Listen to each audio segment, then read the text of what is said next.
اللہ الرحمن الرحیم۔ السلام علیکم ورحمۃ اللہ وبرکاتہ۔ دوستو، آپ کا دوست homeopathic doctor Ghulam Farid from لہاڑی آپ کی خدمت میں ایک نئی ویڈیو لے کر حاضر ہے۔ امید ہے کہ آپ خیریت سے ہوں گے۔ دوستو، آج کا ٹاپک ہے مردوں کی منی میں جرثومے زہر کیوں نہیں ہوتے۔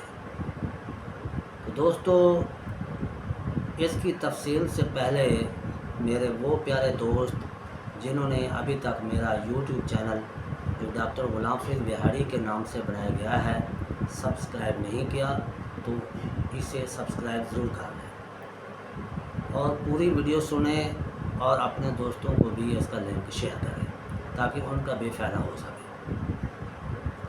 دوستو، مردوں کی منی میں جرثومے زہر کیوں نہیں ہوتے۔ دوستو، انسانی جسم میں CNS یعنی سینٹرل نروس سسٹم یہ پیچوٹری گلینڈز کو آرڈر کرتا ہے کہ وہ ہارمونز ریلیز کرے۔ ہارمونز جو ریلیز پیچوٹری گلینڈز کرتا ہے وہ FSH اور LH ہوتے ہیں۔ FSH اور LH ہارمونز کے بارے میں تفصیل سے ویڈیو سننے کے لیے میں نے پہلے ہی ایک ویڈیو اپلوڈ کر دی ہے، اس کا وزٹ کریں۔ ان ہارمونز کے علاوہ کچھ اور کوئی بیماریاں ہوتی ہیں، مثال کے طور پر کن پیڑے، ٹائیفائڈ بخار، کینسر کی بیماری، TB کی بیماری، ٹیسٹیز پر چوٹ لگنا، ہائیڈروسیل وغیرہ۔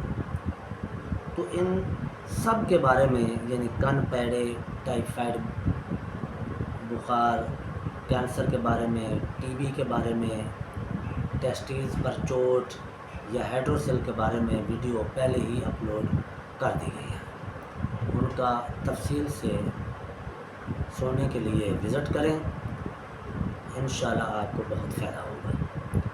تو دوستو، یہ جو FSH اور LH جو ہارمونز پرابلم بنتا ہے وہ زیادہ تر وہ نوجوان جو غلط کاریاں کرتے ہیں بچپن میں ان کی وجہ سے یہ پرابلم بڑھ جاتا ہے۔ اس میں چند ادویات میں یہاں پر بھی بتا دیتا ہوں: ایگنس کاسٹ، لیکوپوڈیم، کونیم، ڈامیانا وغیرہ وغیرہ۔ امید ہے کہ آپ کو یہ ویڈیو بہت پسند آئے گی۔ اپنے دوست ڈاکٹر غلام فرید کو اجازت دیجیے۔ خدا حافظ۔